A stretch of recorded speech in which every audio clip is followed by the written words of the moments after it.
যেতিয়ালৈকে নিজৰ সমস্যাবোৰৰ কাৰণে বেলেগক দুখ দি থাকিবা, তেতিয়ালৈকে তুমি সমস্যাবোৰ দূৰ কৰিব নোৱাৰা। আমাৰ দুৰ্বলতাসমূহ আমি নিজেহে দূৰ কৰিব পাৰিম, বাকী আন মানুহবোৰে কেৱল ইয়াৰ সুযোগহে ল'ব জানে। আনৰ মতৰ ওপৰত ভিত্তি কৰি জীয়াই থকা মানুহ বেলেগৰতো বাদেই নিজে শুভাকাংক্ষী হ'ব নোৱাৰে। ডক্টৰ APJ আব্দুল কালাম ছাৰে কৈছিল যে আপুনি আপোনাৰ ভৱিষ্যতটো সলাব নোৱাৰে, কিন্তু আপুনি আপোনাৰ অভ্যাসটো সলাব পাৰে, আৰু আপোনাৰ এই অভ্যাসটো এদিন ভৱিষ্যত সলাব পাৰে। সৎ হ'লেই নহ'ব, তাক প্ৰতিষ্ঠাৰ বাবে যোদ্ধাও হ'ব লাগিব। সেয়েহে ঋষিমুনিৰ এখন হাতত জলপান, আন হাতে আছিল ত্ৰিশূল। সেইসকল মানুহে দুখত থাকে, যিসকলে হিচাপ কৰি থাকে। তেওঁলোকৰ ওচৰত ইটো নাই সিটো নাই, এইজনে ঠগালে সেইজনে ঠগালে, আৰু সেইসকলে সুখত থাকে, যাৰ ওচৰত বিশেষ একো নহ'লেও যিখিনি আছে তাৰ হিচাপ ৰাখে। এলাৰ্ম ক্লক নহয়, জীৱনৰ প্ৰতি দায়বদ্ধতাই মানুহক শুৱা পাতি এৰিবলৈ বাধ্য কৰায়। নিজে ভালে থাকিলেহে আনকো ভালে ৰখা সম্ভৱ। সেয়ে নিজে ভাল ৰখাটো অত্যন্ত জৰুৰী। জীৱনত তোমাক মানুহে বহুত শুনাব, বহুতে হাঁহিব, কিন্তু তুমি তোমাৰ কৰ্ম কৰি যোৱা আৰু সফল হোৱা, সিহঁতেও তোমাক চেলুট কৰিব। আপোনাৰ যিমান ডাঙৰ সপোন হ'ব, আপুনি সিমানেই বেছি সমস্যাৰ সন্মুখীন হ'ব, আৰু যেতিয়া সমস্যাবোৰ সমাধান কৰিব পাৰিব, তেতিয়া আপোনাৰ ডাঙৰ সপোনবোৰ পূৰণ হ'ব। সফলতা এদিনত পোৱা নাযায়, কিন্তু চেষ্টা কৰি থাকিলেই এদিন নহয় এদিন নিশ্চয় পোৱা যায়।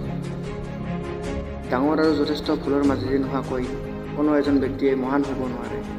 যি পাৰ হৈ গ'ল সেই অতীতলৈ আৰু উভতি নাচাবা, কেৱল আগলৈ চোৱা আৰু অসীম শক্তিৰে অদম্য উৎসাহেৰে তথা দুৰ্যোগ সাহসেৰে আগবঢ়োৱা, তেতিয়াহে মূল লক্ষ্যত উপনীত হ'ব পাৰিবা। বৰ্তমান যুগত সহজ সৰল মানুহবোৰ আটাইতকৈ বেছি কষ্ট পায়, কাৰণ সিহঁতে সকলো মানুহক নিজৰ বুলি ভাবে। জীৱনত সুখী হ'বলৈ হ'লে যিবোৰক ভাল পায়, সেইবোৰক পাবলৈ চেষ্টা কৰি যাওক, নতুবা জীৱনত যি আছে তাক পাবলৈ শিকি লওক। সুখী হ'বলৈ হ'লে জীৱনলৈ যি আহে আহিবলৈ দিয়ক, যি থাকে থাকিবলৈ দিয়ক, আৰু যি আঁতৰি যাবলৈ বিচাৰে যাবলৈ দিয়ক।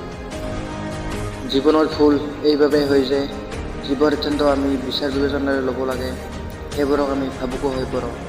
আকৌ যিবোৰ সিদ্ধান্তত ভাবুকতাৰ আৱশ্যক হৈ পৰে, সেয়া আমি বিচাৰ বিবেচনাৰে লওঁ। কাৰোবাৰ উপদেশত সঠিক ৰাস্তা বিচাৰি পাব পাৰা, কিন্তু গন্তব্যস্থান নিজৰ কষ্টৰ বলতহে পোৱা যায়।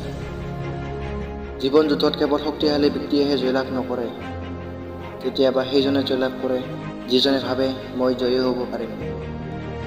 পৰিস্থিতি লাগিলে যিমানেই কঠিন নহওক, মনৰ পৰা যদি সহজ বুলি ভাবি লোৱা, সহজ হৈ পৰিব। জীৱনৰ ৰিস্ক ল'বলৈ কেতিয়াও কুণ্ঠাবোধ নকৰিব, হয়তো বিজয় প্ৰাপ্তি হ'ব, নহ'লে শিক্ষা পাব। হ'ব পাৰে প্ৰত্যেকটো দিন ভালে নাযায়, কিন্তু বন্ধু প্ৰত্যেকটো দিন কিবা নহয় কিবা ভালে যায়। সকলো মানুহে নিজ নিজ সমস্যাৰ দ্বাৰা জৰ্জৰিত। কিজানি তুমি নিজেও তোমাৰ সমস্যাৰ সৈতে যুঁজি আছা। সেইকাৰণে সকলোৰে প্ৰতি প্ৰজামানে সদায় হ'বা আৰু শান্তিত থাকা।